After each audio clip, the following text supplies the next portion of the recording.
Orang-orang ini diselamatkan cuma karena satu sholawat yang tulus waktu di dunia. Nur sholawatnya datang jemput dia, udah sampai di ujung. Nah, inilah rahasia sholawat, Pak. Rahasia sholawat, dimudahkan jalannya. Siapa yang sholawat setiap hari, maka perjalanan di siratnya langsung Rasulullah yang jamin. Sallallahu alaihi wasallam. Maka Nabi mengatakan, ya, aulakum bi yaumal qiyamah aktsarukum salatan alayya. Orang yang paling hebat di antara kamu, yang paling mudah aku bantu, yang paling banyak aku beri syafaat, yang paling banyak berselawat kepadaku.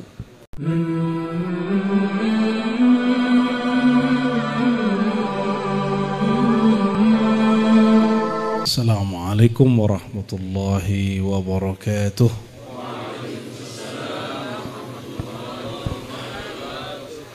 Alhamdulillahirabbil alamin wassalatu wassalamu ala sayyidil mursalin wa ala alihi wa ashabihi ajma'in, amma ba'du. Baik ikhwah sekalian, mari kita kirimkan lagi Al-Fatihah untuk baginda Rasulullah SAW. Insyaallah pada malam ini kita akan mengkaji risalah-risalah Syekh Abdul Qadir. Sebelum nanti kita pindah ke wasayanya, ini ada berapa yang masih tertinggal ya. Dan juga untuk tuan guru yang berkhidmat di sini tapi sedang sakit atau sudah berpulang ya. Al-Fatihah. Bismillahirrahmanirrahim. Ya nusini siratal mustaqim siratal ladzina an'amta 'alaihim.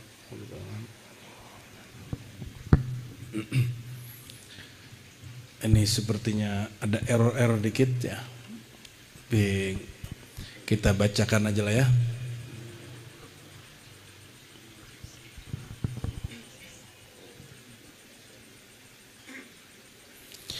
Ya, kita masuk, ada dua hal yang mau kita bahas. Pertama, hakikat taubat versi para aulia Allah, khususnya Syekh Abdul Qadir Al-Jilani. Yang kedua, sering dengar bahwa Syekh Abu Yazid Al-Bustami mengatakan, aku mi'raj sehari 70 kali. Pernah dengar? Nah, apa yang dimaksud mi'raj di situ nanti kita urai, itu ada di akhir risalah ini. Ini sengaja hakikat taubat biar ngajinya nggak tinggi-tinggi dulu. Karena orang Lombok nih suka ngajinya ketinggian, langsung ke Siti Jenar. Kita yang basic dulu lah ya. Allah berkalam, ya alladzina amanu tubu ilallahi taubatan. Tidak ada wali kecuali melewati pos pertama setelah syahadat, namanya taubat. Jadi kalau orang mengatakan taubat ngaji makom rendah, itu wali setan itu. Karena selevel Nabi, tidak ada Nabi manapun kecuali dia bertobat setiap hari. Maka tiada wali manapun kecuali dia tobat setiap hari. Jika benar kita ini pengikut Nabi sallallahu alaihi wasallam, pengikut wali-wali al-Muhammadi, pengikut wali pewaris Nabi Muhammad sallallahu alaihi wasallam, maka kita lestarikan amalan ini. At-taubah, apa makna taubat? Kembali kepada Allah, sadar kembali kepada Allah SWT. Apa kata beliau? Jadi dalam ilham-ilham yang diterimanya, Allah berkalam di kolbunya. Apa kata Allah? Ini kalau yang bawa catatan boleh dicatat. Ya Ghawthal A'zam, wahai wali besarku, idza aradta taubah, jika engkau hendak benar-benar mencapai hakikat taubat, fa'alaika bi ikhraji hammidz dzanbi anin nafs, maka langkah pertama yang wajib engkau lakukan adalah keluarkanlah, hilangkanlah keinginanmu bermaksiat dari dalam dirimu. Itu yang pertama. Mau tobat nasuha? Banyak teorinya. Ini teori langsung dari Syekh Abdul Qadir Al-Jilani. Yang pertama mesti dilakukan adalah keluarkan angan-angan, keinginan, bayang-bayang ingin bermaksiat. Karena pengalaman Syekh Abdul Qadir Jilani, apapun yang terbersit di kolbu untuk maksiat terjadi. Berarti sudah niat. Ya. Sedangkan niat makrunatun bil fi'li, dia teriring dengan amal. Ya. Niat itu di kolbu. Tapi beliau membedakan antara kolbu dengan nafs. Ternyata angan-angan keinginan maksiat itu ada pada lapis diri bernama nafs, jiwa. Ya. Kita ini punya diri yang zahir, tubuh dan akal. Ya. Lengkap di belakang akal ada jiwa. Ya, di belakang akal ada jiwa, baru di belakang itu diri yang batin, yaitu kolbu dan sir. Ya. Jadi jiwa ini masih tengah-tengah antara yang zahir dan batin. Jangan pernah berangan-angan, menginginkan, berhimmah ikhraji hammidz dzanbi, keluarkanlah angan-anganmu untuk maksiat. Coba kan rasain sendiri. Ini kelihatan nih ada sesuatu, kelihatan ada lawan jenis misalnya. Ada angan-angan ingin memanatapnya, memandangnya. Tidak terjadi pada dia, terjadi pada yang lain. Itu yang pertama ya. Angan-angannya dihilangkan. Termasuk menghina pelakunya. Jadi menghina pelaku dosa maksiat itu awal dari kemaksiatan terjadi. Cukup benci perbuatannya, jangan benci pelaku dosanya. Karena suatu saat kita bisa melakukan dosa yang sama. Ya. Yang kedua, ikhrajil khatarat anil qalb. Keluarkanlah. Nah, kalau tadi ham itu angan-angan, keinginan-keinginan rendah. Kalau sekarang khatarat, keluarkan lintasan-lintasan pikiranmu untuk bermaksiat. Oh, ada lapis lagi ya. Lapis di kolbu berarti tidak sempat berniat. Jika ada niat kalau aku nanti begini, aku pengen begini, itu langsung di-cut. Baca a'udzubillahi minasyaitonir. Maksudnya apa? Orang tidaklah terjebak maksiat karena kejahatan orang sekitarnya, tapi karena jahatnya jiwanya dan niat buruk di dalam hatinya. Berarti tidak terjadi maksiat kalaupun mohon maaf ini tuan-tuan ini, ustadz-ustadz ini, abang-abang ini, di depannya ada perempuan buka aurat, misal nih, antum nggak akan maksiat kalau di hatinya nggak ada angan-angannya. Apalagi memang berniat memandang lama-lama, apalagi berniat ingin menggerayangi, ingin memegang, ingin berkhalwat bersamanya. Wah, lebih gawat lagi. Jadi apa yang terjadi pada Barsisa? Barsisa tergoda dengan seorang perempuan. Itu salah perempuan atau salah Barsisa? Barsisa yang salah, walaupun dia kemudian memang perempuannya seksi, perempuannya cantik, seksinya Masya Allah ya. Inilah perbedaan taubat hakiki nasuha dengan taubat palsu, mengolok-olok. Taubat palsu itu menyalahkan si perempuan seksi itu. Kalau orang korupsi menyalahkan dia, orang sekitar saya, staf saya jahat, kawan saya jahat semua. Ada yang begitu nggak? Pernah dengar anggota DPR ngomong begitu? Pernah dengar ada orang korupsi pejabat begitu? Itu masalah dia, bukan masalah orang sekitar dia. Ada yang menyalahkan sistem. Itu masalah dia semua, tapi dia salahkan orang lain, ya.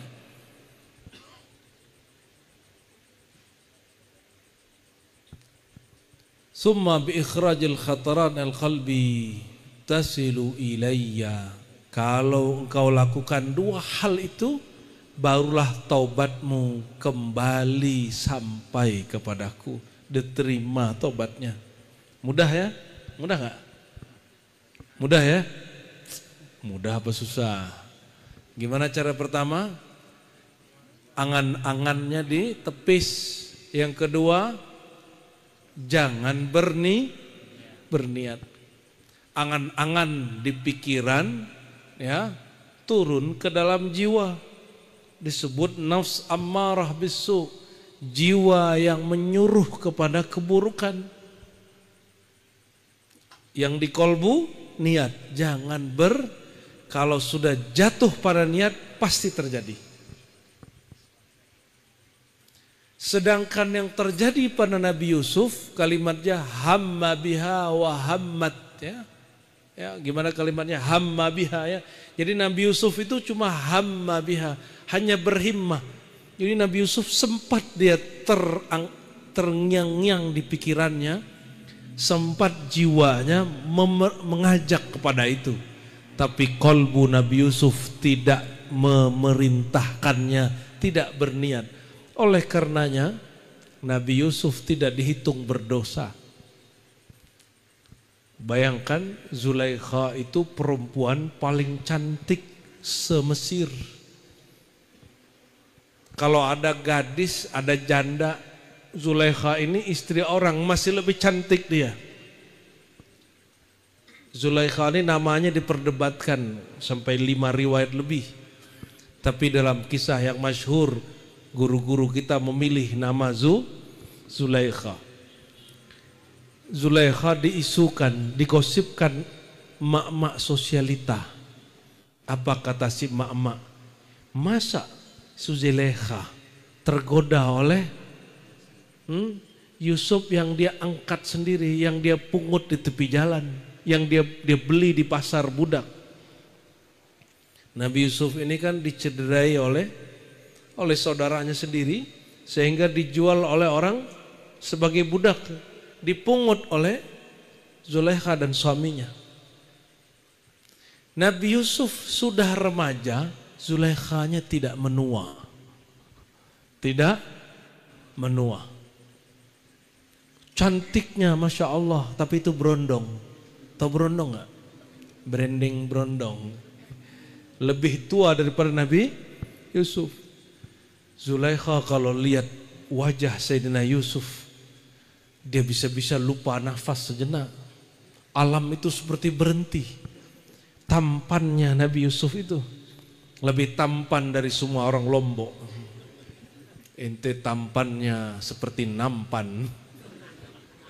Kalau Yusuf, Masya Allah, Sayyidina Yusuf alaihissalatu wassalam diberikan setengah tampannya Rasulullah secara hakiki. Tampan Rasulullah itu pada bab batinnya, tampannya Yusuf diberikan pada zahirnya. Kalau sahabat lihat Nabi Muhammad, mereka korbankan jiwanya dan mereka tidak merasa kesakitan. Kalau perempuan lihat Nabi Yusuf, mereka hanya tidak kesakitan kalau sedang menggores-gores, melukai tangan. Tapi kalau tusuk badan sakit juga. Itu perbedaannya. Sahabat-sahabat Nabi siap rela berjuang untuk Nabi Muhammad sallallahu alaihi wasallam. Sa'ad bin Ubadah bahkan mengatakan, wahai baginda, ini hartaku, ini nyawaku, ambillah sesukamu. Anda gak yang sanggup begitu sama gurunya? Ente gak sanggup.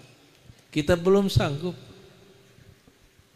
Makanya orang-orang seperti kita ini belum sanggup. Seandainya Dajjal keluar, Imam Mahdi muncul, nggak sanggup. Nabi Isa turun, nggak sanggup kita. Masa sih Nabi Isa turun gitu, kata orang Lombok tar ya. Masa Imam Mahdi keluar? Dan Imam Mahdinya melakukan hal-hal yang sangat manusiawi sekali, tidak menunjukkan keramat-keramat sama sekali. Sedangkan Dajjal mengeluarkan keramat-keramat yang dulu pernah dipakai Nabi Isa sebagai mukjizatnya. Zindik semua orang-orang nanti. Belum siap kita.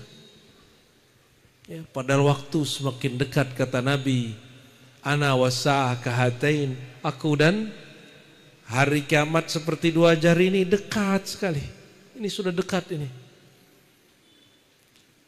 Ini katanya, kata Donald Trump nih ya, dia apresiasi presiden kita dan beberapa kawan-kawannya yang telah mencapai kesepakatan damai di Gaza. Ente percaya nggak?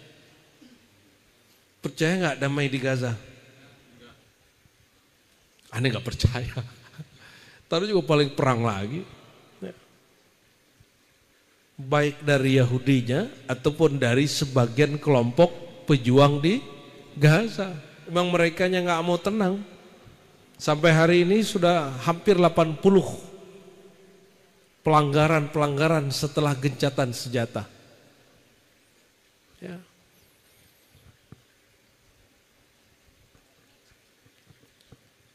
Nah, kembali ke bab taubat. Ya. At-taubatu, ya. Taubat hakiki itu dimulai dari dalam, bukan dari penampilan. Bukan dari mulai bersorban, ya, bukan dari bercelana jingkrang, bukan dari jenggot, nggak ada urusan itu. Pakai tasbih kemana-mana, nggak ada urusan itu.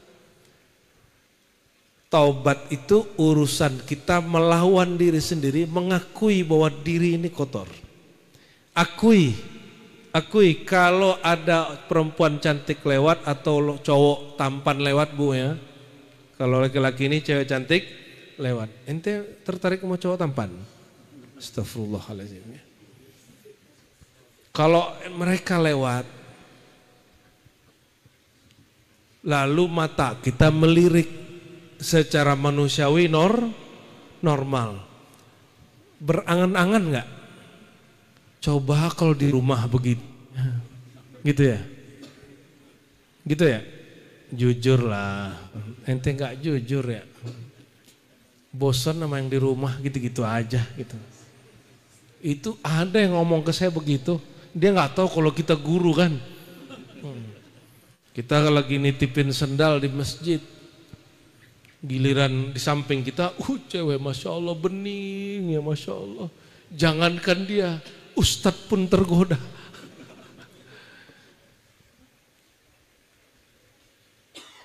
Saya tanya, ada apa bang kok matanya melotot gitu? Aduh dia ngomong gitu. Saya lirik, benar juga aduh. Tapi kita langsung palingkan wajah. Kata dia, di rumah gitu-gitu aja bang. Aku dipanggil abang sama dia. Allahumma sholli ala Muhammad. Berarti dia berharap yang di rumah tuh ganti. Astagfirullah, semua astagfirullah ya. Ternyata yang di rumah juga berharap ente diganti. Sama-sama gila lah. Mulai dingin ya, tadi gerah mulai dingin. Gak apa-apa aman. Lalu apa kata beliau, jika engkau tidak berangan-angan untuk melakukan kejahatan dan tidak meniatkannya, itulah taubat batin. Tasilu ilayya, taubatnya baru diterima oleh Allah Subhanahu wa ta'ala. Wa illa fa anta minal mustahzi'in, jika tidak engkau bagian dari orang yang mengolok-olok Tuhan. Gak apa-apa Ustaz, arahin sini aja. Aman ya. Yang disebut tobat sambalado, tahu? Tobat sambalado itu bukan berarti tobat maksiat ulang lagi, bukan begitu. Kalau itu normal. Itu apa ada orang menjamin setelah dia tobat hari ini besok nggak maksiat, ada jaminan nggak? Yang benar itu dia tobat malam ini dan tidak berniat maksiat besok. Adapun besok terjadi urusan lain. Kalaupun terjadi tobat lagi, yang penting nggak niat. Yang penting tidak berniat.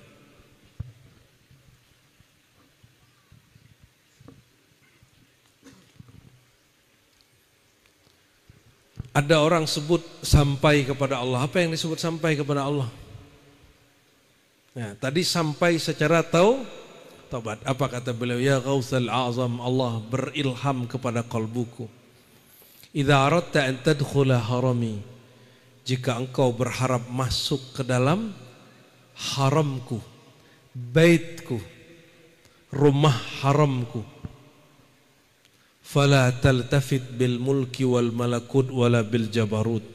Jangan palingkan tatapan hatimu, pikiranmu, jiwamu kepada al-mulk, alam nyata, al-malakut, alam malaikat, al-jabarut, alam ma'rifat. Kenapa? Li'annal mulka syaitanul alim. Karena alam nyata, mulka atau malak ya, alam nyata itu syaitonnya orang alim. Ini ada yang pernah nyantri, sekarang jadi tuan guru. Syaitonnya bukan siapa-siapa, syaitonnya adalah alam zahir pada dirinya sendiri. Ini disebut syaiton hakikat. Syaiton apa? Jadi ada syaiton secara sifat, ada hakikat. Hakikat syaitonmu itu adalah alammu itu sendiri, ya. Dan yang kedua, wal malakut syaitonul arif. Alam malakut, alam batin, alam gaibnya malaikat itu syaitannya orang ahli makrifat. Jadi orang yang ahli makrifat sukanya ngapain? Sukanya berselancar di alam malakut, suka nilik-nilik hati orang, ya, suka mendebak-nebak makrifat orang, suka merasakan makom-makom orang. Itu syaitannya orang yang belajar makrifat. Wal jabarut syaitanul waqif. Sedangkan alam hakikat dan kemakrifatan jabarut itu syaitannya orang yang sudah waqif, yang sudah berdiri menatap Allah Subhanahu wa taala, ya. Faman radiya biwahidin minha fahuwa indi minal matrudin.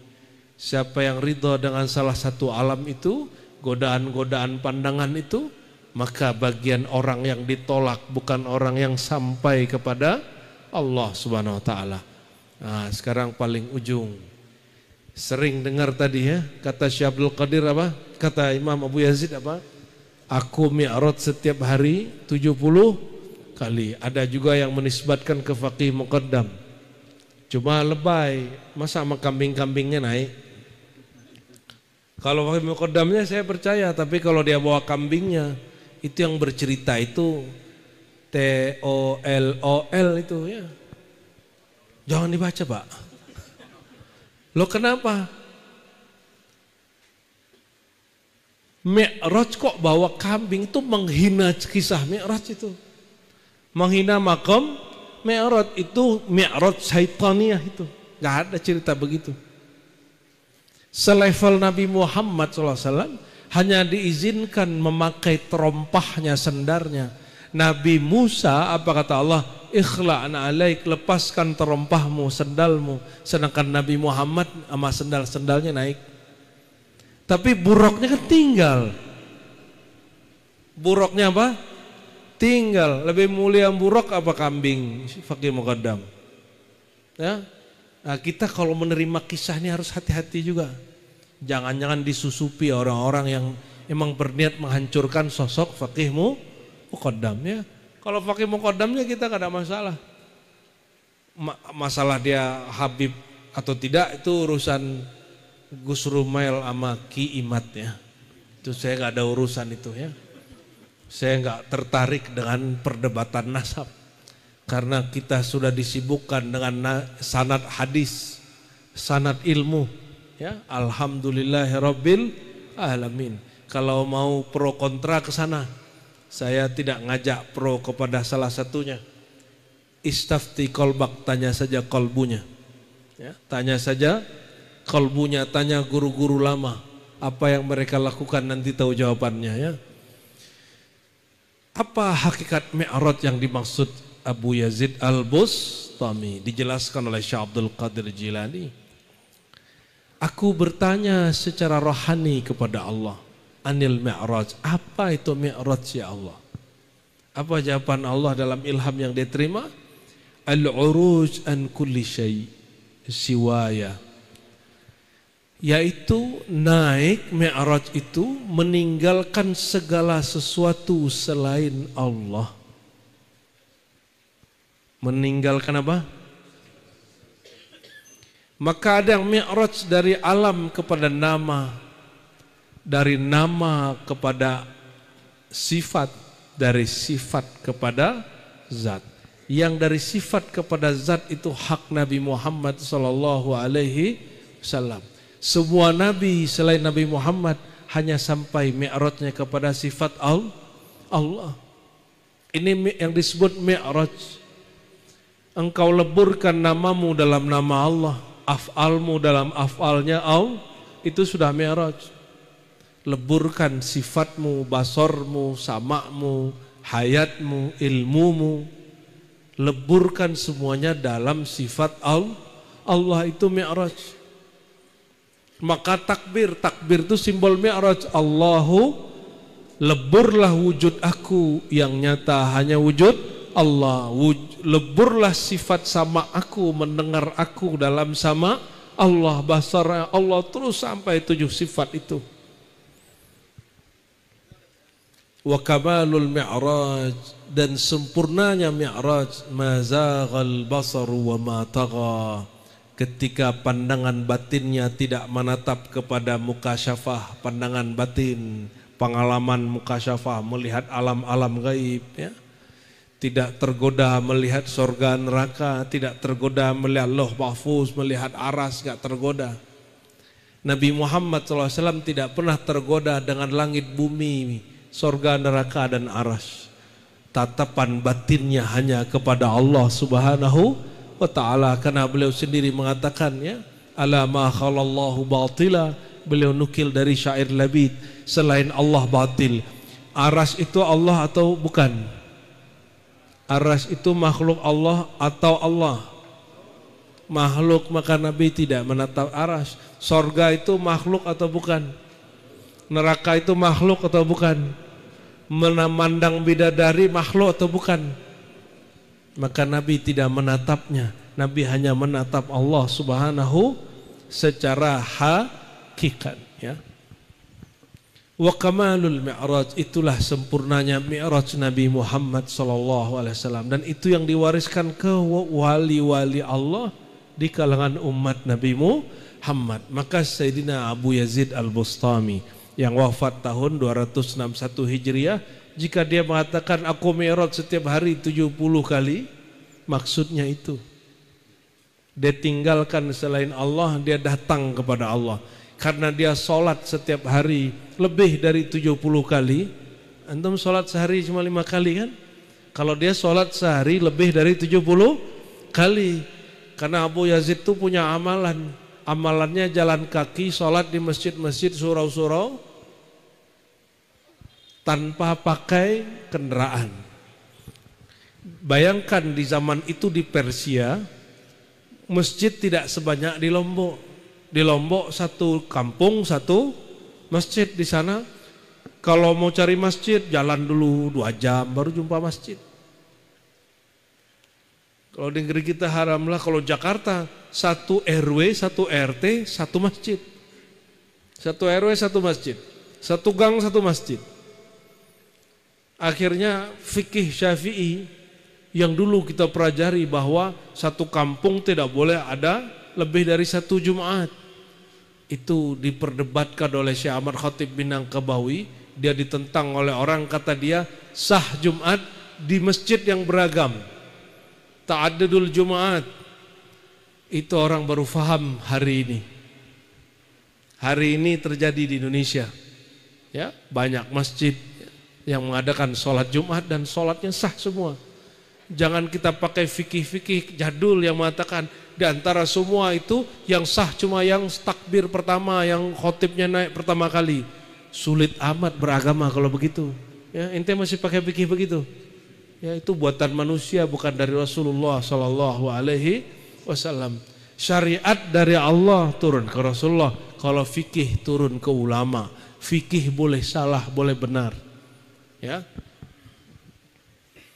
Summa qala li ya Ghawthal A'zam la salata la liman la mi'raja lahu indi. Lalu Allah berilham ke qalbu Syekh Abdul Qadir Jilani, wahai Ghawthul A'zam, tidaklah diterima solat, tidak dianggap solat orang yang tidak mi'raj. Berarti solatnya harus mi'raj ya. Maka mulai malam ini sholat witir, besok subuh sholat subuh, ketika takbir gimana caranya? Alam pertama yang harus kita tinggalkan alam diri. Aku leburkan diriku, wujudku yang nyata hanya wujud Allah. Barulah kita angkat Allahu Akbar. Iktikadkan dalam hati, dalam ruh kita bahwa Allah menjawab, akulah yang besar wahai hambaku, engkau benar. Sesuai dengan hadis qudsi. Jika ada orang mengatakan Allahu Akbar, Allah menjawab aku yang akbar. Jadi kalau baca Allahu Akbar, apa yang kemudian dipahamkan, bukan dibayangkan, tapi dipahamkan, diyakini Allah menyahut. Akulah yang besar. Lisan kita baca apa? Allahu Akbar. Ruh kita mengetikadkan Allah berkalam, akulah yang besar. Kalau begitu masalah jadi kecil nggak? Jadi Bang Haji nggak usah sedih-sedih amat. Tuan Guru Lukman memang berharap dia meninggal di sana. Ya waktu antum mengabarkan malam tadi ya kita sudah nggak berani berkata-kata sudah. Rohaninya dia memang merindukan tinggal di sana. Ya. Orang sudah nggak sadar berhari-hari, ya. Ya kalau kata dokter ada pembekakan itu kan cuma alasan mati aja. Ya. Kata malaikat maut, ya Allah, kalau aku ini begini, langsung cabut-cabut nyawa orang benci kepadaku. Kalau begitu, tolonglah kasih aku pasukan. Kata Allah, oke, aku kasih engkau pasukan penyakit, uban, bala, bencana. Jadi penyakit yang diceritakan oleh Bang Haji malam tadi itu, sir kita langsung jawab, aduh pasukannya malaikat maut sudah datang. Langsung menyerang bagian otak, sulit untuk disembuhkan.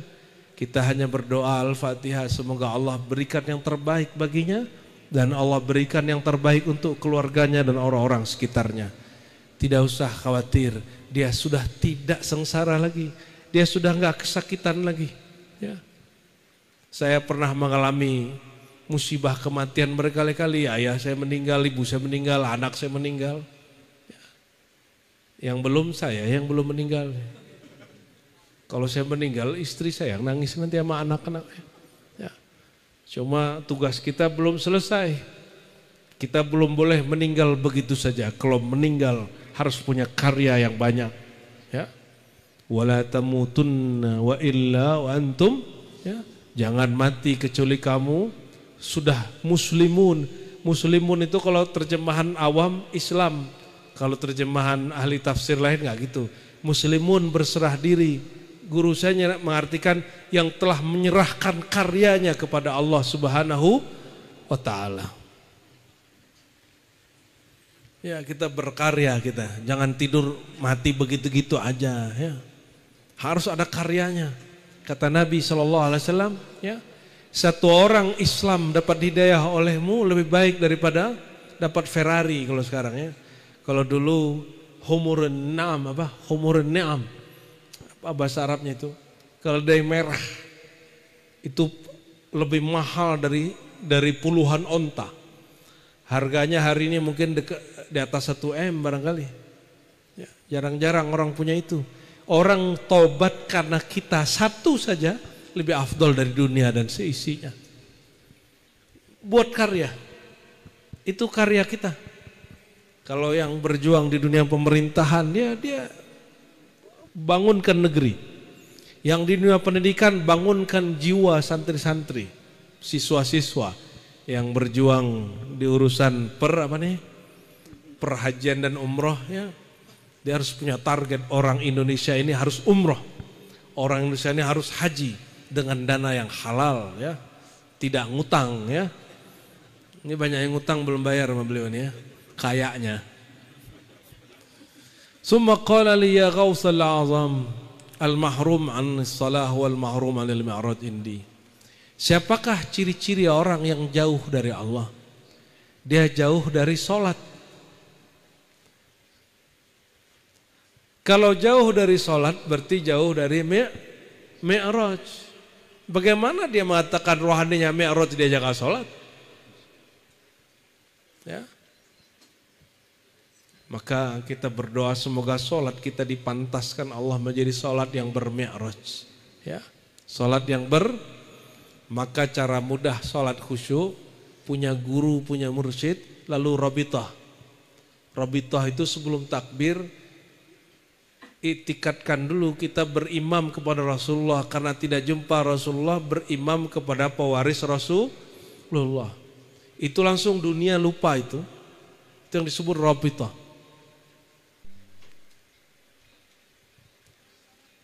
Jadi guru kami ada yang berdebat, ada dua guru kita di silsilah Tarekat Naqsyabandiyah dan Samaniyah Qadiriyah.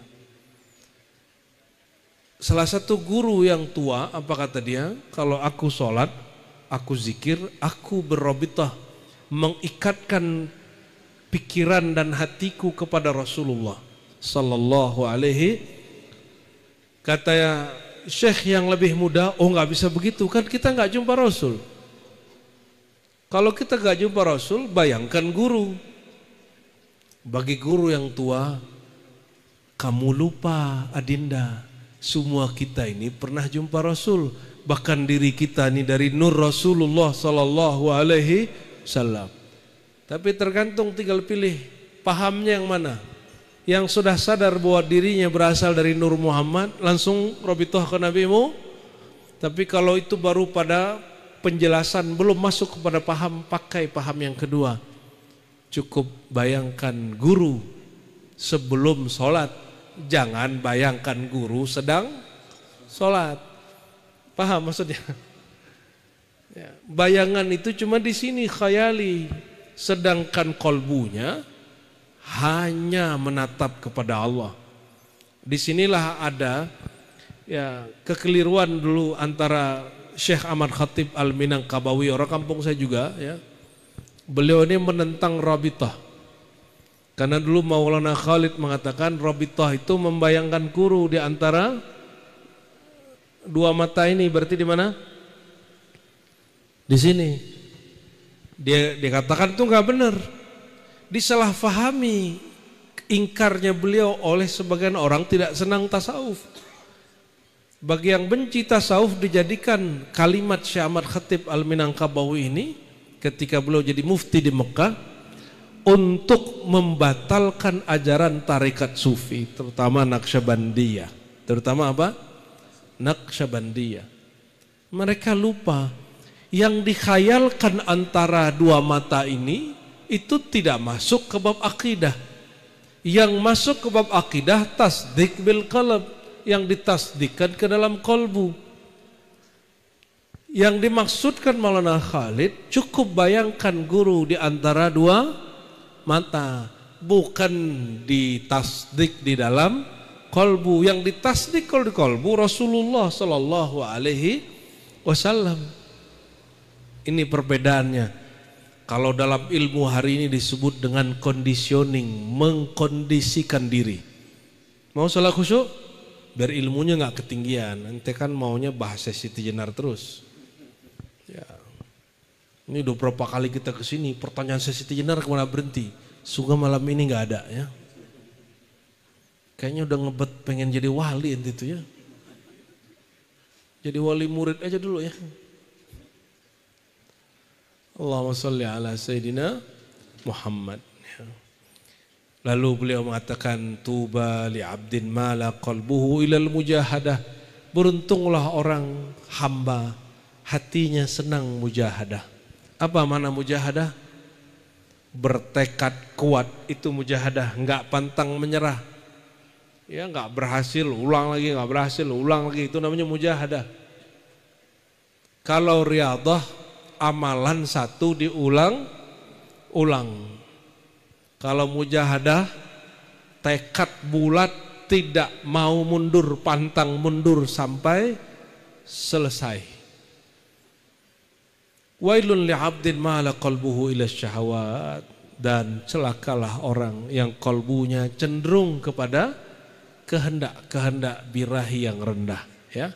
Semoga pengantar kajian malam ini, ya, Allah berkahi, Allah jadikan kita murid-muridnya Syekh Abdul Qadir Jailani, murid-muridnya Bahauddin Syah Naqsyabandi, murid-muridnya Abdul Hasan Syadzili, murid-muridnya Imam Ahmad Rifai, ya, murid-muridnya Ahmad Tijani, Maulana Khalidi, dan para masyaikh-masyaikh semua.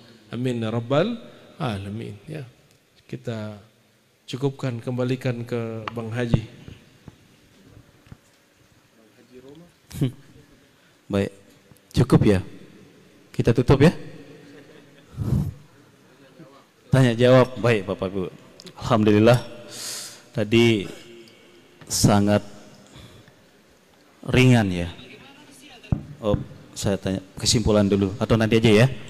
Baik Bapak Ibu, alhamdulillah tadi pengantar kajian disampaikan oleh guru kita.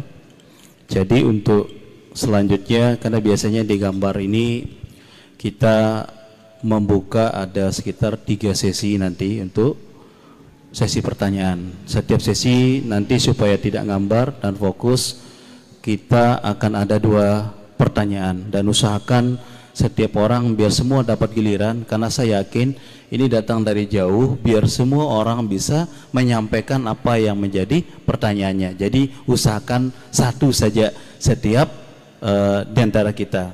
Oke? Seperti itu. Silakan. Baik, Pak Haji silakan. Pak Haji dulu ya.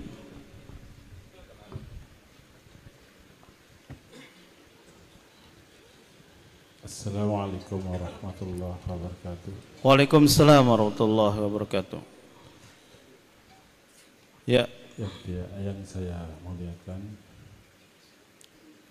guru kita bersama Dr. Buya Ar-Razi, dan singkatnya hadirin sekalian. Pertama-tama, alhamdulillah saya diberikan kesempatan oleh panitia untuk menyampaikan pertanyaan yang sampai saat ini belum terjawab dari dulu di dalam batin saya.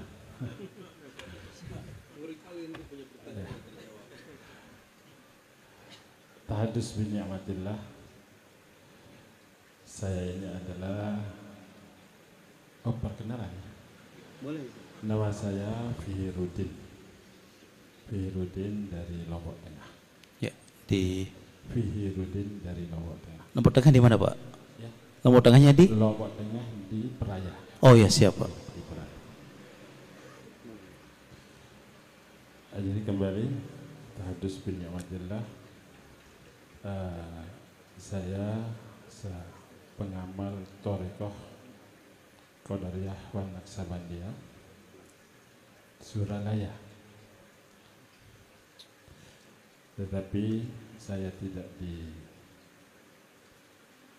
ditarkin oleh Abah Hanom, tetapi saya ditarkin oleh wakilnya di Lombok, dan saya sendiri tidak pernah bertemu dengan beliau, Abah Hanom. Dan setiap hari Jumat ada hataman, selesai itu ada kajian. Tapi yang mengganjal dalam perasaan saya ketika ada kajian banyak yang menurut mungkin kekotoran saya, mungkin saya terlalu kotor sehingga menilai begitu, banyak kekeliruan dalam bacaan, kemudian penjelasan seperti itu. Nah, mohon untuk bimbingan dia, gimana seharusnya sikap saya dalam hal ini. Itu yang pertama. Yang kedua, apa lebih pertanyaan apa tadi, Pak? Ya, bimbingan terhadap apa namanya? Ya, bimbingan terhadap persangka negatif saya tadi terhadap tanggapan dari kajian beliau. Insya Allah Buya insya Allah paham.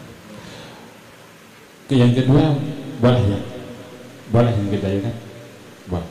Yang kedua, di samping saya pengamal thariqah tahdus bi ni'matillah, mudah-mudahan saya tidak sombong, saya juga mengamalkan dalail, tetapi apa namanya, tidak istiqomah begitu.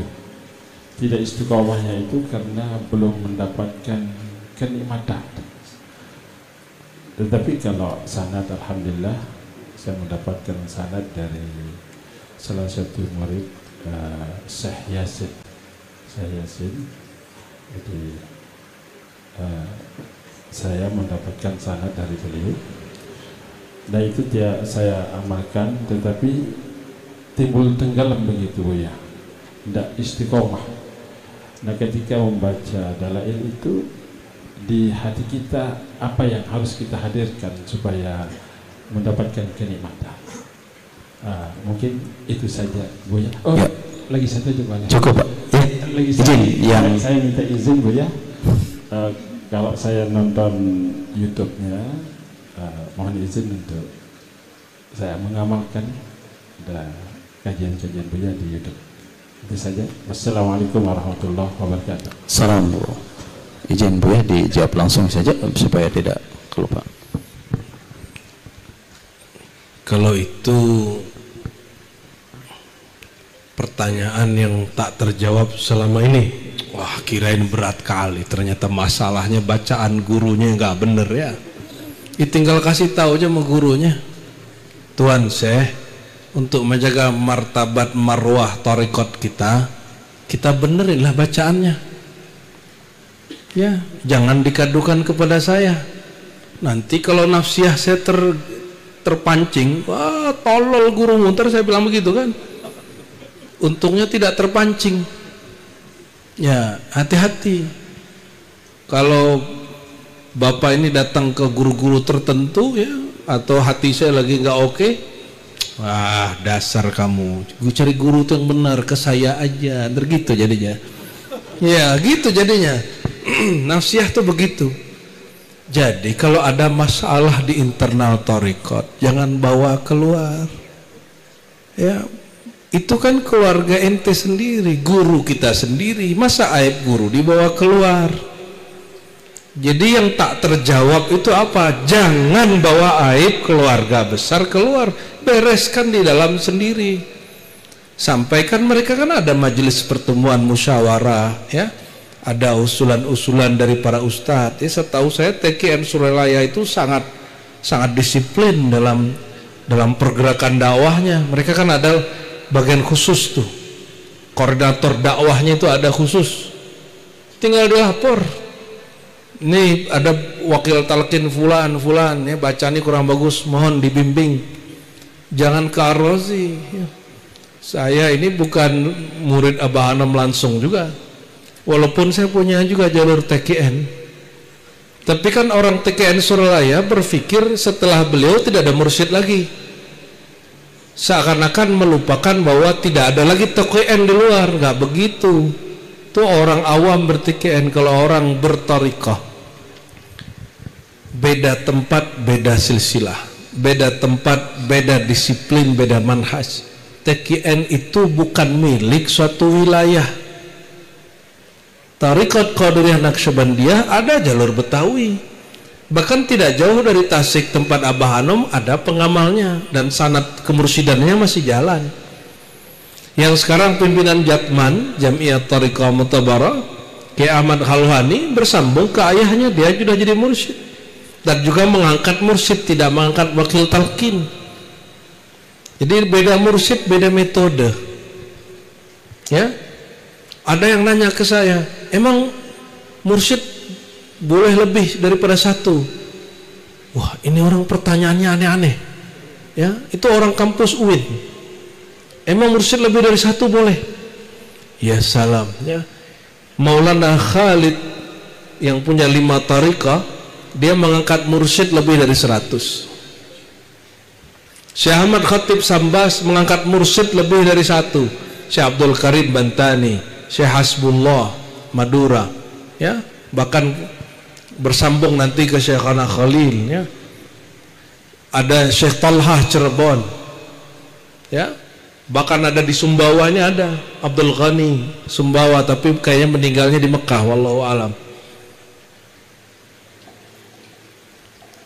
Beliau angkat lebih dari 1 syekh.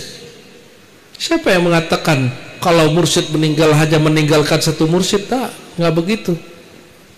Dulu di Banten ada Mama Kazim, dia angkat beberapa orang.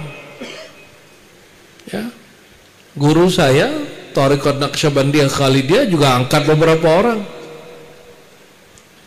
Ya, ada Syekh Thariqah Samaniyah di tempat kita, dia punya murid pelanjut lebih dari 50 orang. Biasa itu, bukan wakil talqin, mursyid mutlak. Mursyid mutlak. Jadi ini teguran untuk diri saya sendiri dan kita semua, ya, jangan sampai sistem di tempat kita umbar, ya, obral keluar, benerin di dalam, ya Pak. Apalagi kalau ada pengamal thariqah ini santri, pernah nyantri, wah itu berkah bagi orang tarekat, karena orang tarekat ini bercampur antara orang awam dan santri. Ya, kalau ada kesalahan, mungkin si santri dia jago baca kitab, tapi belum tentu punya hak memimpin zikir.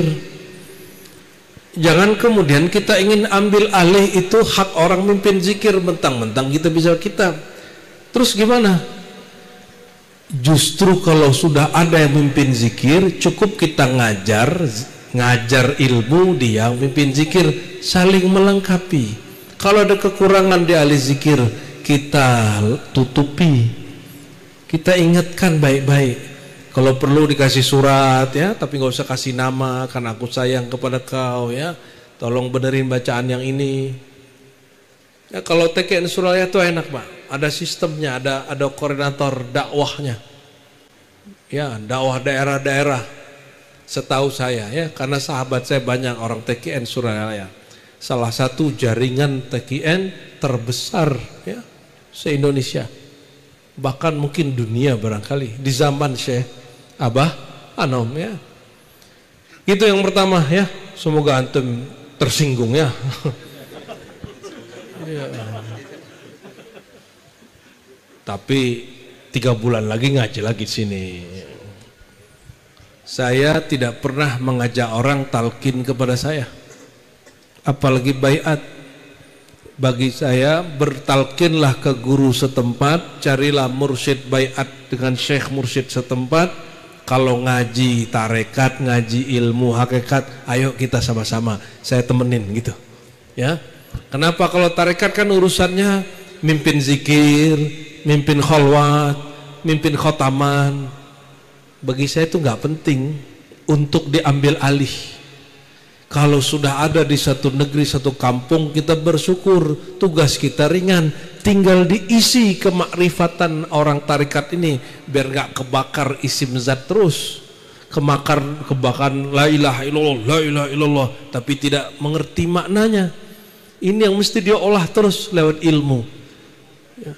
Oleh karenanya, ngaji ilmu la ilaha illallah sesaat lebih utama dari zikir la ilaha illallah berjam-jam. Ngaji ilmu la ilaha, emang ngaji ilmu la ilaha udah selesai belum? Ilmu la ilaha illallah itu ente pegang kunci sorga langsung. Itu jaminannya. Sudah jamin belum la ilaha illallahnya bisa ke sono? Gimana?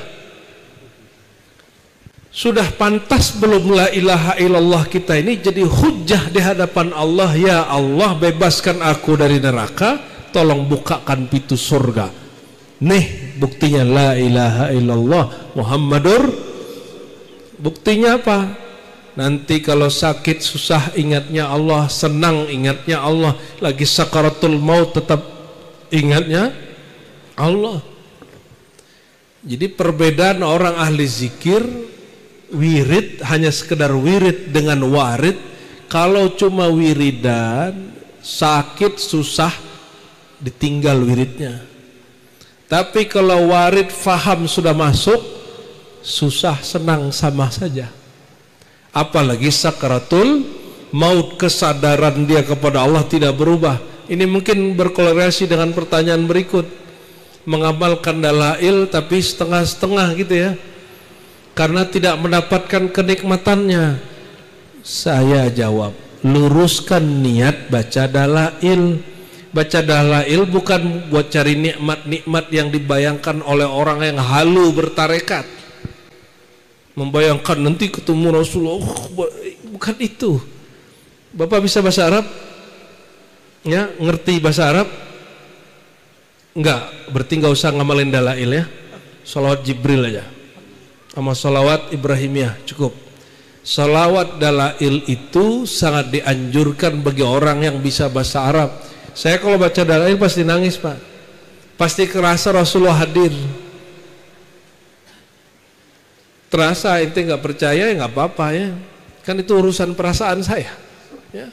Kenapa? Karena Syekh Dalail itu namanya Al-Jazuli. Dia ketika nulis kitab itu, dia sembari mengambil dari Quran, dari Sunnah, dari beberapa riwayat, lalu dijadikan sebagai cara bersolawat. Misalnya Allahumma sholli ala Sayyidina Muhammad ya. Ada misalnya Nabi Muhammad ini Mi'raj ke langit ya, alladzi urija ila sama wa ila al-'arsy, misalnya kalimatnya begitu. Jadi semua sholawatnya untuk mengenang Nabi Muhammad SAW. Khatam di hari yang terakhir, khatamlah sirah nabawiyah. Itu cocok untuk orang yang bisa bahasa Arab. Nah ini pesan dari guru kami dulu. Kalau orang awam tidak dianjurkan baca hizib-hizib berbahasa Arab yang panjang. Cukup baca wirid-wirid pendek. Oleh karena itu Qadiriyah Naqsyabandiyah atau Naqsyabandiyah yang biasa Khalidi itu cocok bagi orang awam dan ulama-ulama yang sibuk. Karena zikirnya tinggal merem, lidah dikunci, kepala nunduk, udah selesai.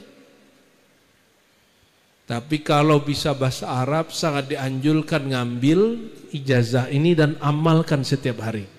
Mau diganti nggak Pak? Mau? Mau diganti? Salawat Jibril 313 setiap hari cukup ya. Cukup ya.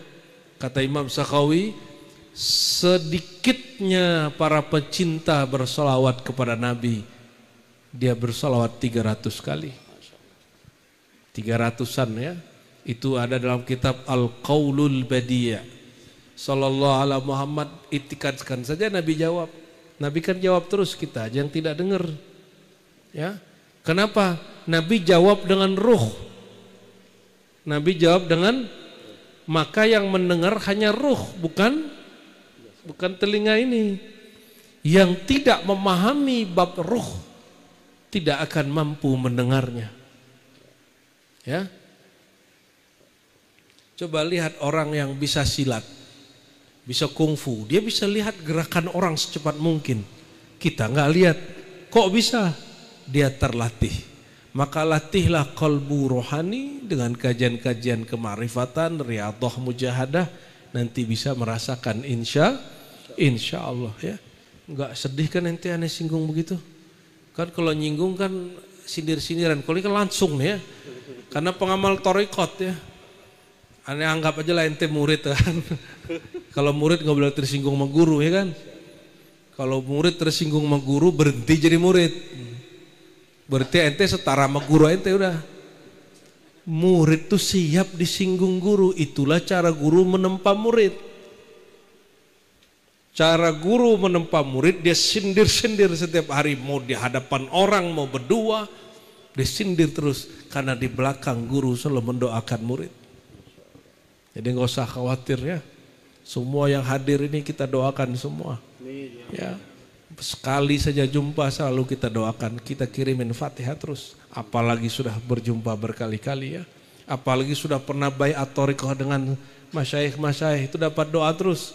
Kami khataman, kami apa, kita kirim doa semua pengamal thariqah, apapun thariqahnya. Karena di hati saya sudah nggak ada sekat-sekat thariqah. Sekat-sekat thariqah itu cuma di ijazah sama di kaifiat. Di hati ini sudah nggak ada. Saya sudah tidak memandang orang thariqah ini lebih baik dari thariqah, itu nggak ada lagi sudah. Ya. Wa anna hadza sirati mustaqima, ya. Bahwasannya jalan kepada Allah itu hanya satu, jalan ubudiyah, menyembah Allah. Maka setiap thariqah yang mengajak penyembah Allah itu thariqatku. Ya, itulah thariqah Sayyidina Muhammad sallallahu alaihi wasallam. Kebetulan yang bawa Imam Bahauddin Naqsyabandi bernama Naqsyabandiyah. Kebenaran namanya Qadiriyah karena yang ajaran Syekh Abdul Qadir Jilani. Kebetulan ada Imam Syazili, dia mengajarkan wirid hikmah-hikmah bernama Syaziliyah dan lain sebagainya. Wallahu a'lam bis shawab, ya. Cukup. Ya. Alhamdulillah. Gimana? Sesuai niat kemarin kan? Dapat. Oh ya, alhamdulillah. Jadi tidak perlu kita undang kan? Udah. Kita berlihat lain Pak ya. Ya. Semua yang antum dengar dari kajian-kajian boleh diamalkan kecuali talqin dan baiat. Ya. Ijazah hizib wirid itu boleh dipakai. Cuma kalau sudah punya mursyid, dahulukan ijazah dari mursyid yang kita sudah ambil. Oke? Itu yang ketinggalan tadi ya. Oke, ya lanjut. Ya, alhamdulillah Bapak ya. Sudah dapat semuanya nggih? Ya, baik. Sila kita lanjut di belakang Bapak tadi kebetulan yang muda. Sis, belakang beliau sis satu yang tadi duluan. Langsung nama ya, kemudian langsung pertanyaan. Ya. Satu kalau bisa nggih, biar yang lain bisa juga. Bismillahirrahmanirrahim. Mohon maaf sebelumnya Bu ya. Perkenalkan, nama Al-Fakir Ahmad Fatir Ibnullah. Pertanyaan Al-Fakir singkat saja. Beberapa bulan yang lalu Al-Fakir mendengar sebuah penyampaian bahwasanya jalan sirot yang rambut di belah 7 itu adalah simbol. Kemudian bidadari yang di dalam surga itu adalah simbol. Mungkin bisa dijelaskan dan Itu perkataanku apa siapa? Perkataan dari ada guru. Oke, kirain perkataan saya. Mungkin hanya itu. Sekian. Assalamualaikum warahmatullahi wabarakatuh. Assalamualaikum warahmatullahi wabarakatuh. Dalam hadis Imam Muslim ada bab tentang ahwal hari kiamat. Nabi SAW menyebutkan tentang perihal sirat. Sirat jembatan penghubung antara padang mahsyar, hisab, mizan dengan surga. Di bawah sirat itu langsung neraka. Sirat itu dibayangkan seperti jalan jembatan, ya. Ternyata di situ banyak riwayatnya, banyak penjelasannya. Bagi sebagian orang terlihat seperti rambut yang tipis. Bahasa orang kampung, rambut dibelah 7. Bagi sebagian orang Allah perlihatkan sirat itu seperti jalan tol. Ada yang terlihat seperti jalan yang kecil sekali, jalan setapak. Tergantung bagaimana dia kepada Allah dan Rasulullah. Maka apapun yang kita lakukan hari ini, itulah jalan kita nanti. Adakah masih goresan-goresan di hati menjalankan syariat Allah? Adakah masih keberatan-keberatan hati untuk patuh kepada Allah? Di mana merasa berat jalannya langsung tipis. Dan disebutkan dalam hadis Muslim itu, ya, sirat yang seperti rambut itu, ya, tapi tidak disebut di belah 7, ya. Hanya disebut tipis sekali. Kiri kanannya, ya, banyak lembah dan di bawahnya ada api, di sekelilingnya banyak sekali, bukan putri malu, duri-duri raksasa itu, ya. Atau duri raksasa, duri gede-gede. Ada yang kerinjani ngeliat duri-duri besar nggak? Jadi kalau kita naik semak belukar, kalau nempel di sini dia sakitnya bukan main. Ini dia bisa nempel, bisa nyantol di kepala. Disebutkan dalam hadis Muslim itu ada orang yang tergelincir, dia bisa naik lagi. Ada orang yang nyangkut kakinya di duri-duri neraka itu, nggak bisa gerak gitu ya. Ada orang yang kemudian dia jalan tapi nggak bisa maju-maju. Tiba-tiba dalam hadis ya yang lain dikumpulkan oleh Syekh Ghumari dalam kumpulan hadis-hadis fadilah salawat. Dalam hadis yang kualitasnya hasan, orang-orang ini diselamatkan cuma karena satu salawat yang tulus waktu di dunia. Nur salawatnya datang jemput dia, udah sampai di ujung. Nah, inilah rahasia salawat, Pak. Rahasia salawat, dimudahkan jalannya. Siapa yang salawat setiap hari, maka perjalanan di siratnya langsung Rasulullah yang jamin. Sallallahu alaihi wasallam. Maka Nabi mengatakan, ya, aulakum bi yaumal qiyamah aktsarukum salatan alayya. Orang yang paling hebat di antara kamu, yang paling mudah aku bantu, yang paling banyak aku beri syafaat, yang paling banyak berselawat kepadaku. Ya. Tapi afdalu dzikri la ilaha illallah, zikir paling afdal la ilaha, maka afdalu dzakirin ahlu la ilaha, zikir paling tinggi la ilaha Allah. Zikir tertinggi itu akan menentukan ketinggian orang ahli zikir, maka ahli zikir tertinggi ahlu la ilaha illallah. Dan itu mustahil kalau orang nggak berthariqah, sulit sekali. Sulit ya, kecuali orang majzub. Orang majzub nggak boleh dijadikan guru karena dia majzub. Majzub akalnya sudah hilang, cintanya yang dominan. Gitu ya. Nah, adapun bidadari simbol itu tidak dikatakan oleh ulama ahlu sunnah manapun. Bahkan orang Mu'tazilah, Syiah pun nggak ada yang mengatakan itu. Jadi bidadari itu hakiki. Bidadari itu hakiki, neraka itu hakiki, surga itu hakiki, bukan simbol. Kalau simbol berarti dia hanya boleh dimakna-maknai macam-macam. Itu hakiki. Ya, cuma yang belum pernah diberikan rasa surgawi nggak pernah paham ya, bahwa di surga itu emang begitu, emang nikmat. Makanya menikah itu kalau halal itu nikmat surga yang disegerakan. Zikir berjamaah itu adalah taman-taman surga yang diawalkan. Kata Nabi apa? Jika engkau melewati kebun surga maka petiklah. Apa itu kebun surga wahai Rasulullah? Dalam satu riwayat Tirmizi disebut halaqah zikir, di riwayat lain disebut halaqah ilmu. Maka antum dari tadi duduk nggak merasa capek kan? Coba aneh suruh zikir la ilaha 15 menit langsung kakinya kesemutan. Inilah derajat ilmu. Ilmu itu meringankan riyadhah mujahadah.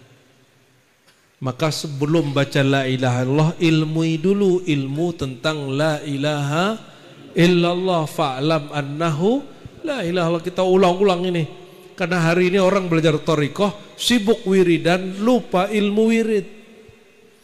Ilmu wirid itu bukan kaifiat, tapi mengenal siapa yang kita sebut-sebut namanya, mengenal sifatnya, mengenal bagaimana ahwal maqamat dan lain sebagainya. Ya, kira-kira gitu ya.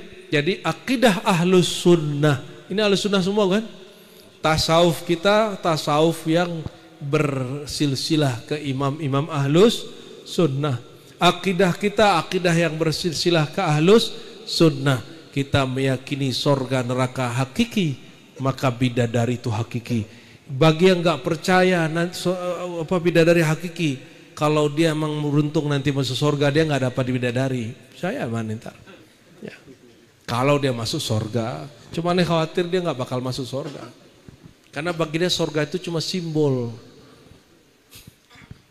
Nauzubillah sumanahu Silakan dengarkan pengajian manapun, jangan langsung ditelan. Hatta pengajian saya jangan langsung dipercaya. Tanya-tanya dulu hatinya, ya. Ini benar atau tidak? Enggak pas, tanya lagi guru. Ikut lagi ngaji besok. Karena ilmu itu tidak mantap dengan sekali dua kali pertemuan, ya. Simak-simak lagi kajiannya, mana yang pas, mana yang tidak pas. Tapi jangan ente bersikap lebih alim dari guru. Lalu jadi juri, oh si Anu itu ilmunya baru segini, kalau ini sudah segini, ya ente udah jadi juri namanya tuh. Allahumma sholli ala Muhammad. Yuk, aman. Sebentar, silakan. Ini banyak yang muda-muda nih, ya malam ini ya. Silakan ya, nama dengan asal minta tolong. Bismillahirrahmanirrahim. Assalamualaikum. Mohon izin Abuya, nama saya Muhyiddin Yasin. Saya juga salik Tarekah Qadiriyah Naqsyabandiyah. Sebelumnya saya mohon izin untuk mengamalkan amal-amalan yang selama ini diijazahkan Abuya melalui Tarekah Al-Yutubiyah. Jadi saya nonton Abuya itu dari 2021, sebuah video Abuya itu mungkin tidak ada yang terlewat. Masya Allah. Pagi, siang, sore, malam. Alhamdulillah. Banyak pengulangan nggak atau dapat ilmu baru ente? Pengulangan, banget pengulangan dan setiap saat ada dapat. Ente ngulang, ente ngulang-ngulang terus. Oke. Ya. Jadi begini Abuya, saya masih muda gitu, masih kecil. Masih jomblo. Jadi silsilah saya melalui Tuan Guru Haji Mutawalli namanya. Beliau merupakan murid langsung dari Syekh Yasin Al-Fadani. Kemudian satu generasi setelah beliau itulah mursyid saya sekarang. Jadi gitu, mohon bimbingan dan doa. Jadi pertanyaan saya adalah tentang mengenai tema malam ini, tentang taubah dan dosa. Jadi dalam banyak kajian Abuya sering menyampaikan bahwa ada wali Allah yang dipecat dari kewaliannya. Pertanyaan saya adalah, apakah orang yang sudah musyahadah kepada Allah, yang sudah menyaksikan Allah dengan izinnya, itu bisa berkhianat, bisa dipecat dari derajat kewaliannya? Demikian pertanyaan saya, Bu. Wali Allah yang diturunkan itu walinya belum wali khawas. Dia walinya wali am.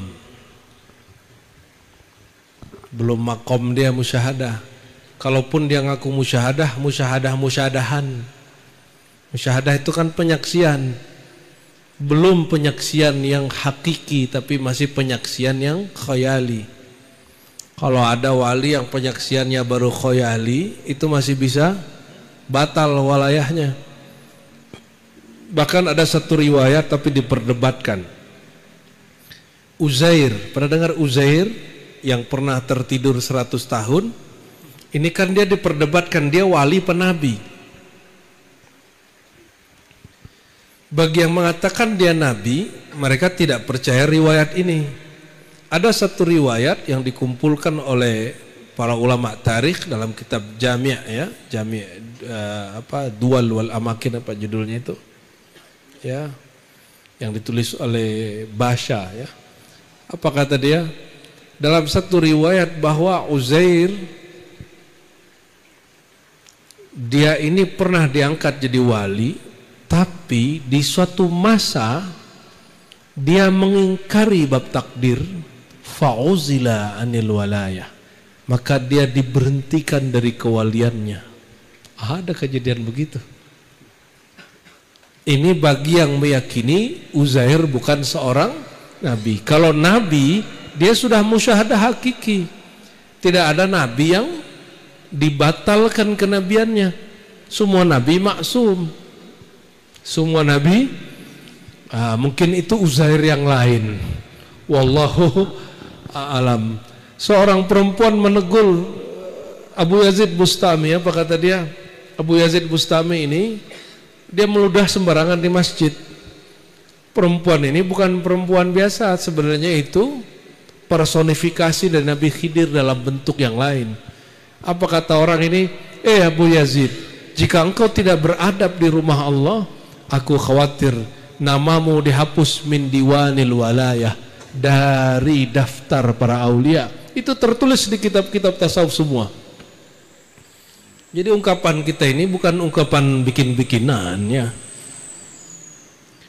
Tapi Imam Junaid pernah ditanya, apakah wali mungkin bermaksiat? Jawaban dia, itu takdir. Ini yang kemudian dijadikan bahan ejekan oleh kelompok Wahabi kepada Sufi. Karena Wahabi memahami kalau sudah wali tidak berdosa. Nggak begitu. Selain Nabi pasti berdosa. Itulah takdirnya. Meskipun wali kutub, apalagi cuma wali murid, apalagi wali kelas. Wali kelas aja ada angkat dan diberhentikan, wali kota juga begitu ya. Wali Allah juga ada mekanisme. Wali Allah itu orang yang ditugaskan Allah pada wilayah kerohanian tertentu. Kalau dia tidak menjalankan tugas kerohaniannya, dia kemudian dicopot oleh Allah Subhanahu wa ta'ala. Yang copot ya nanti ahlullah juga.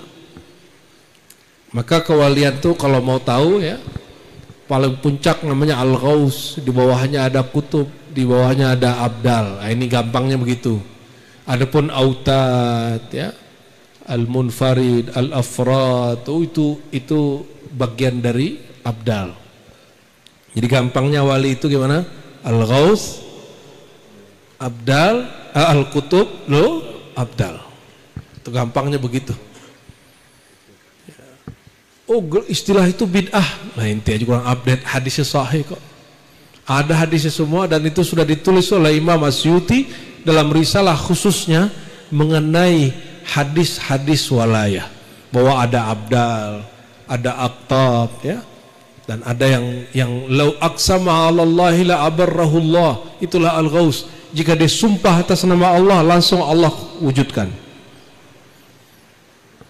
Itulah al-ghaus ya. Al-Ghaus itu artinya orang yang asbab dia makhluk dapat pertolongan Allah. Ya. Gitu ya. Muhyiddin Yasin, nama ente lengkap sekali. Muhyiddin Syekh Abdul Qadir Jilani, biasanya kan ini Yasin. Adapun sanad ente kepada Syekh Yasin, ya jaga itu sanadnya. Kepada gurunya, jaga adab kepada guru. Boleh ngaji kepada kita, tapi kalau baiat talqin gak usah diganti, gak usah ditukar. Ilmu ambil dari manapun. Kalau kaifiat zikir cukup satu mursyid, gak usah banyak-banyak, nanti pusing sendiri. Diajakin ziarah nanti bingung mau ziarah kemana, ya kan?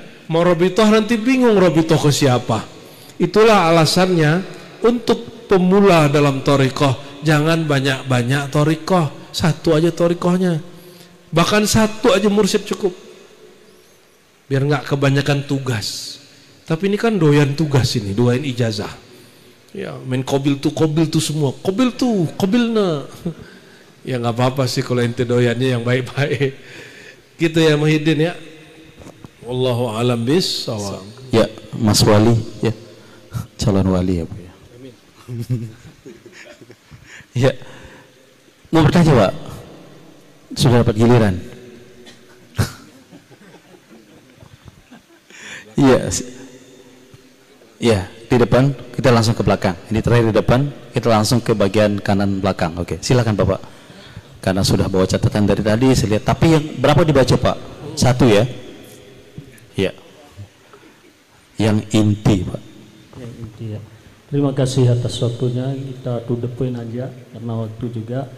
Jadi pertanyaan saya tadi saya nyatat tapi ya karena penjelasan Buya tadi agak cepat dikit, jadi saya orek-orek tadi. Yang pertama untuk syarat taubat itu kan sebagaimana kita ketahui telah disampaikan Buya tadi, yaitu berazam untuk tidak melakukan maksiat itu lagi. Nah di sini tadi saya dapat korek-korek cuman 2 Buya dari 3 hal tadi. Yang pertama adalah keluarkan angan-angan atau bayang-bayang untuk maksiat. Tadi juga sempat saya mencatat ini ada makrunatun bil fi'li, menghina pelaku maksiat, itu saya kurang jelas tadi.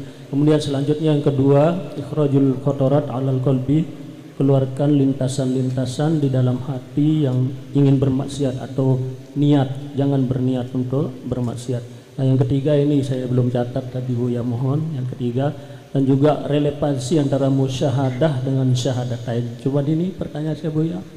Terima kasih, wassalamualaikum. Gitu kok cuma ente borong pertanyaan namanya itu. Oke, baik. Aduh, Masya Allah. Yang pertama, untuk tidak mengundang angan-angan bermaksiat, jangan hina pemaksiat. Cukup benci kelakuannya, jangan benci orangnya. Siapa tahu nanti dalam takdir kita ada juga kita bermaksiat. Hati-hati ya, hati-hati. Saya setiap kali benci sesuatu dulu nih ya, suatu keburukan, Allah uji dengan itu. Ya, Allah uji dengan itu. Maka kita minta ampun kepada Allah dari menghina, merendahkan pelaku maksiatnya. Kita menghina orang karena kita merasa suci dan lebih mulia dari dia, betul nggak? Nggak boleh menghina Abu Lahab kecuali karena Allah sudah mengatakan tabbat syada abi lahabi wa tabba. Ya, celakalah Abu Lahab. Kalau nggak ada ayat begitu, kita nggak perlu mengatakan Abu Lahab celaka. Kita nggak perlu merendahkan Firaun kecuali karena dia sombong dan mengatakan anarok bukumul a'la, aku Tuhan yang agung. Dia menjadikan dirinya bandingan Allah dan lain sebagainya. Yang pertanyaan terakhir itu, apa perbedaan, apa korelasi antara syahadat dan musyahadah? Ya lain lah ya. Syahadat itu umum, musyahadah itu khusus. Syahadat itu ada pada wilayah hukum. Misalnya jika ada orang mencuri, siapa saksinya? Ya, siapa yang bersyahadat tentang itu? Ya, bersyuhud, itu umum sekali. Namun syahadat dalam ilmu fikih, dalam ilmu rukun Islam lebih khusus untuk bersaksi mengikrar bahwa tiada Tuhan selain Allah, Nabi Muhammad adalah Rasulullah. Ini yang kemudian dikatakan oleh Imam Asy'ari, iman itu tasdik di kolbu, ikrar di lisan. Ikrar lisan itu yang disebut syahadatain. Ini secara fikih. Secara apa? Fikih. Kolbu menyaksikan bahwa dia membenarkan, itu cukup. Itu musyahadat paling rendah. Dia menerima Allah sebagai Tuhannya, itu syahadat paling rendah. Cukup menerima saja, tasdik saja, membenarkan, itu paling rendah sudah. Naik lagi taslim. Taslim itu fana dia. Dia leburkan dirinya, dia leburkan sifatnya dalam hal-hal yang layak kita sebut tentang Allah, namanya, sifatnya, ya. Jadi korelasinya apa? Tidak mungkin orang musyahadah kecuali dimulai dengan syahadat.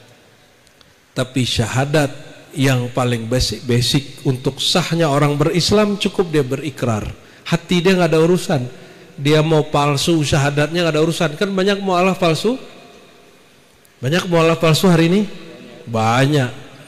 Ya, ciri-ciri mu'alaf palsu, kalau dia masuk Islam dijelekin agama lama. Lalu diajak orang-orang membenci agama lama dia, dan dia ceramah. Ujung-ujungnya, ya ujung-ujungnya itu. Maka saya mengimbau kepada mu'alaf, luruskan niatmu. Enggak usah jadi penceramah dulu. Yang berhak ceramah itu kiai, Ustadz baru mualaf setahun 2 tahun udah ceramah. Ya, kalau mau ceramah, ceramahlah bidang pengalamannya, nggak usah merendahkan agama yang lama. Namun orang Islam ini kan ada yang Islamnya juga belum benar, yang sukanya nyari kesalahan orang. Maka ketika ada mu'alaf menjelekin agama yang dulu, senangnya bukan main. Sama dengan orang hijrah dari NU ke Salafi, jelek-jelekin NU, senang dia. Lucu gak tuh? Saya baru hijrah dari NU pak, katanya. Ada yang ngomong gitu masa ya? Oh berarti NU ini orang sesat semua ya? Gitu. Itu kalimat yang konyol. Cukup katakan saya mengganti manhaj dari NU kepada Salafi, nggak ada masalah. Tapi kalau ente bilang ente hijrah dari NU, aduh gawat, apalagi dari NW ya. Jangan sok-sok hijrah. Jadi musyahadah yang dimaksud itu lebih kepada pengalaman-pengalaman rohani, ya, pengalaman-pengalaman rohani, ya. Dan musyahadah itu awalnya adalah mujahadah. Ini kata Syekh Abdul Qadir tadi. Awal dari orang bermusyahadah dia mulai mujahadah. Wa man jahada fina lanahdiyannahum subulana. Orang yang ingin merasakan penyaksian berjumpa dengan Allah, maka dia harus mulai dengan mujahadah, berjuang melawan, melepas dirinya yang zahir. Harus mulai. Mau ustadz kayak mau apa kayak harus sama. Imam Ghazali itu udah jadi imam, masih cari mursyid. Ada ente yang lebih hebat dari Imam Ghazali di sini? Ada kiai yang lebih pintar dari Ghazali di sini? Sehingga bilang saya nggak perlu bermursyid. Imam Ghazali itu punya mursyid, mursyidnya lebih dari satu. Salah satu yang paling masyhur Abu Ali Al-Farmadi. Siapa namanya? Abu Ali Al-Farmadi. Dan ini dia sebutkan dalam kitab Al-Maqsad Al-Asna Syarah Al-Asma Al-Husna, ya. Gitu Ustaz ya. Baik, Ustaz, gitu ya. Kita ganti ya. Yang di belakang tadi siapa Pak? Baik, silakan Pak. Izin nama jangan lupa semasal ya. Biar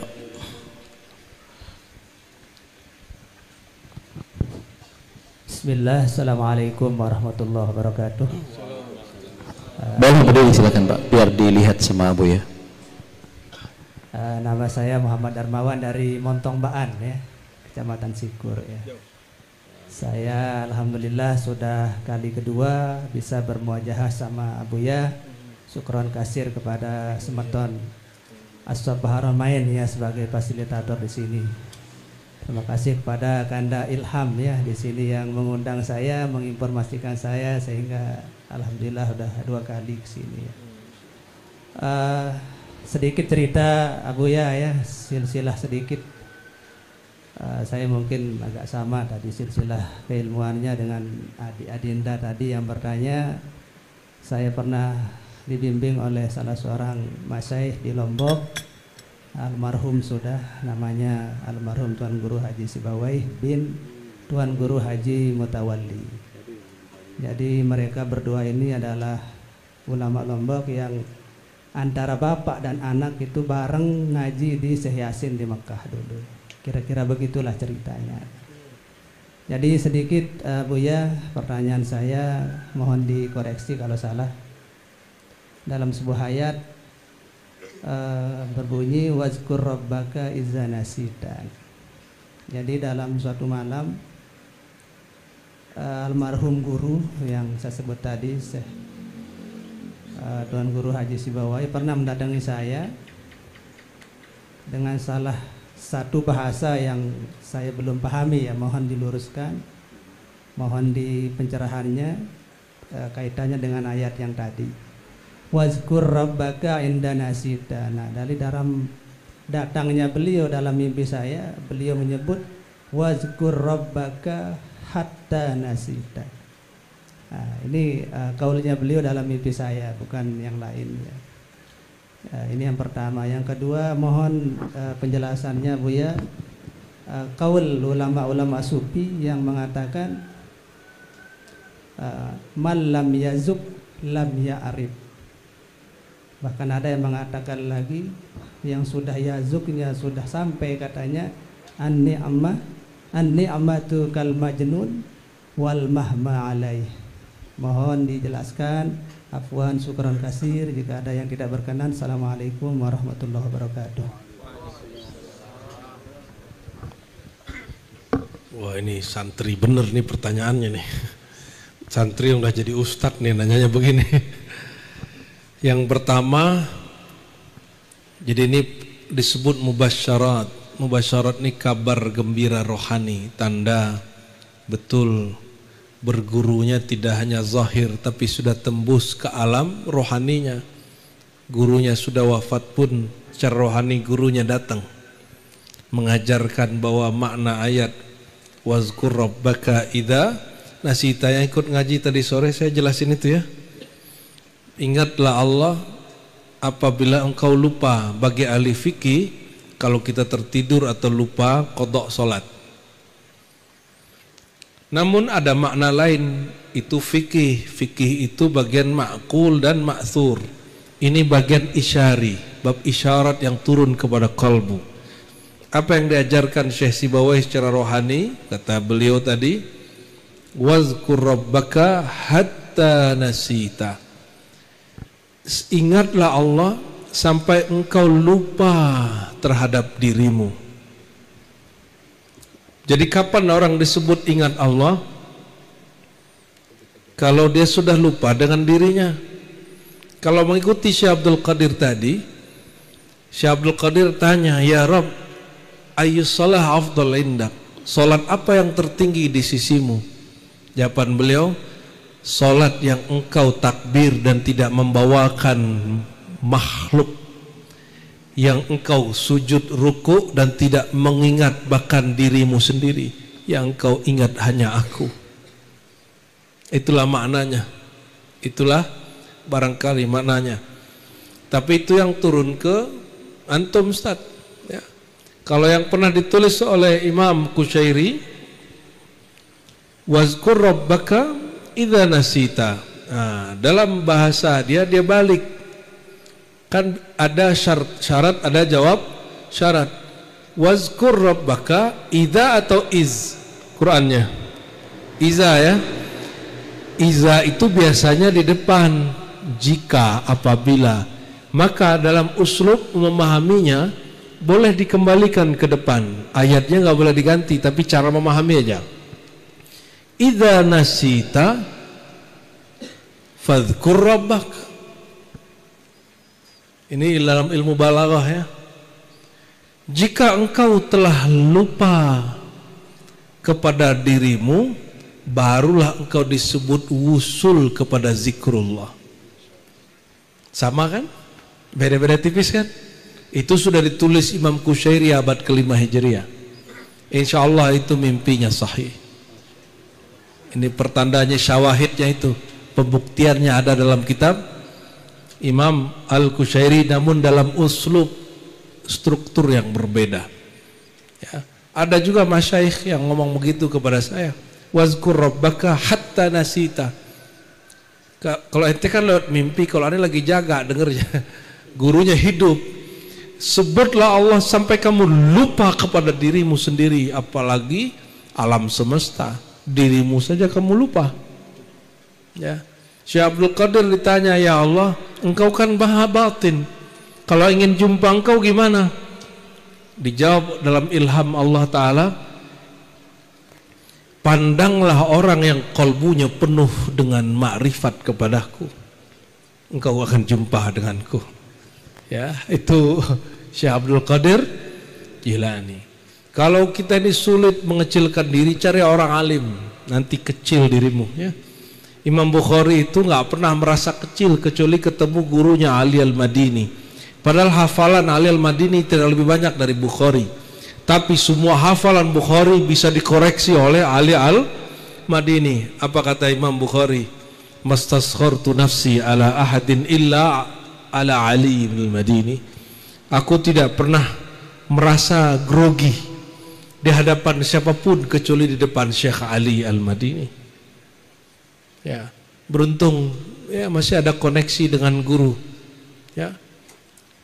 Semoga koneksi itu berlanjut.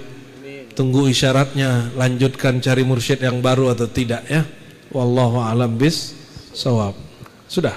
Apa khatam? Ya. Cukup ya? Satu lagi boleh. Okay. Tadi siapa tadi? Tidur Pak? Enggak. Bang Haji nanya Bang. Jangan saya, nanti tersembunyi pertanyaannya khusus. Udah kita tutup dengan satu pertanyaan lagi Pak ya. Karena sudah jam 12, ini mungkin Buya butuh segera beristirahat ya. Jadi kita tutup lagi dengan satu pertanyaan lagi Bapak. Kalau tidak salah dulu pernah nanya dari email Bapak nggih? Ya. Waktu Bang Dik doang dulu diputar-putar ke sana kemari gitu.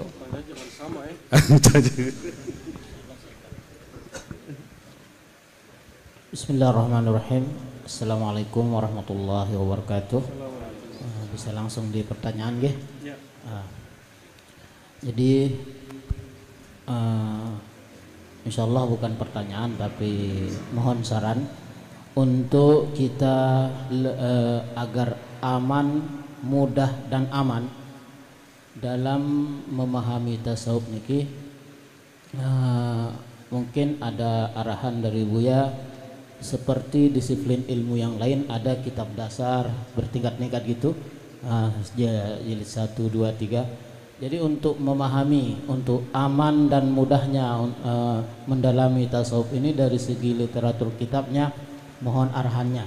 Untuk orang pemula ini, kitab apa yang seharusnya dibaca pertama, kalau udah selesai terus dan seterusnya. Saya kira hanya itu. Arab atau Melayu? Terserah. Apa saja. Ini kasih bahasa Perancis termau nanti. Oke, baik. Afwan bercanda ya. Kitab yang paling basic untuk tasawuf dan paling aman. Ini kayak Sayyidina Ali nanya ya. Paling mudah, paling aman tapi beres gitu kan. Yang paling bagus itu kalau yang bahasa Melayu, Hidayatus Salikin Syekh Abdul Samad Al-Falim Bani. Kalau agak tinggian dikit dalam bahasa Melayu, Sairus Salikin Syekh Abdul Samad Al-Falim Bani. Itu paling gampang. Karena di situ diambil dari Mukhtasar Ihya. Mukhtasar Ihya Ulumuddin. Kalau Hidayatus Salikin diambil dari Bidayatul Hidayah, lalu ditambahkan sisi Thariqah Samaniyah, Qadiriyah, Khalwatiyahnya oleh Syekh Abdul Samad Falembani. Lebih mudah Hidayatus Salikin karena hanya 1 jilid. Bahasanya lebih mudah, lebih gampang. Di Ribat di Jakarta kita minta Buya Mursal namanya untuk mengajarkan kitab itu. Ya, carilah kitab itu ya.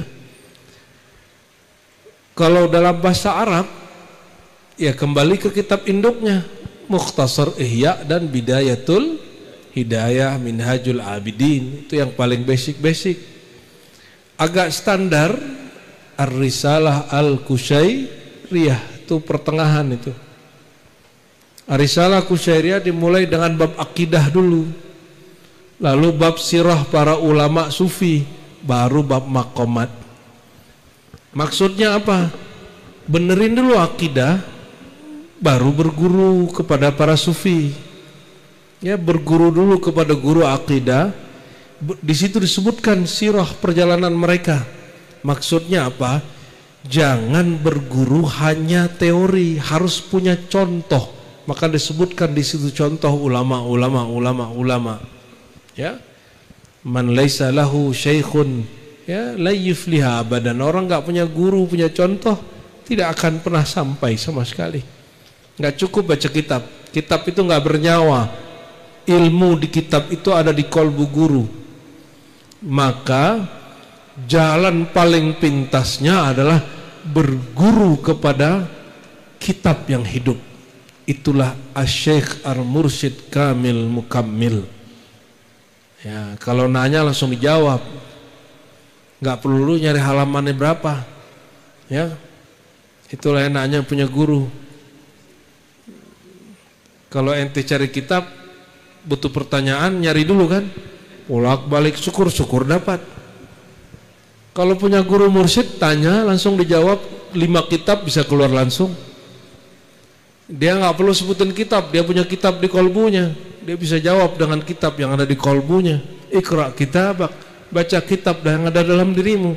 Tafsir Isyarinya begitu, ya. Gitu Ustaz ya. Ada yang lebih ringkas lagi, oh banyak ya. Banyak sekali kitab yang lebih ringkas dalam bab tasawuf ya. Syekh Umari nulis sendiri. Syekh Ali Jumah nulis At-Tariq Ilallah. At-Tariq. Tapi saya paling suka karya Najmuddin Kubra. Judulnya At-Turuq Ilallah, hanya 20 halaman. Jalan-jalan kepada Allah. Di situ disebutkan 10 jalan kepada Allah dan itu mudah diamalkan semua. Carilah kitab itu ya. At-Turuq Ilallah, dulu di Ribat kita musim pandemi pernah kita bedah sampai selesai. Sore-sore. Dan Najmuddin Kubra, pendiri Tarikat Kubrawiyah, itu adalah bentuk salah satu inovasi Tarikat Junaidiyah dan Suhrawardiyah, Qadiriyah dan lain sebagainya. Gitu. Cukup? Ya. Kalau sebutin kitab bisa banyak banget kitab keluar.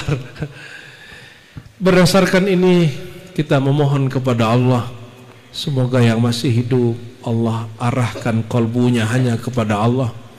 Yang sudah berpulang semoga diringankan perjalanannya dari alam sana ya. Allah beri syafaat dia untuk menjawab pertanyaan mungkar nakir. Allah jadikan kuburnya raudhah min riyadil jannah.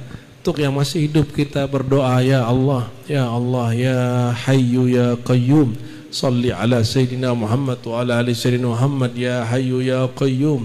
Wahai yang maha hidup, yang maha berdiri sendiri, yang maha mengatur alam semesta, ahyi qulubana, hidupkan hati kami ya Allah, bidzikrika wa lidzikrika wa ila dzikrika.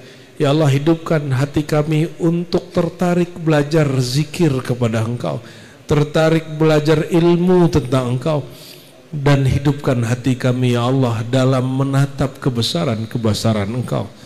Allahumma ahyi qulubana bihubbi Sayyidina Muhammad sallallahu alaihi wasallam.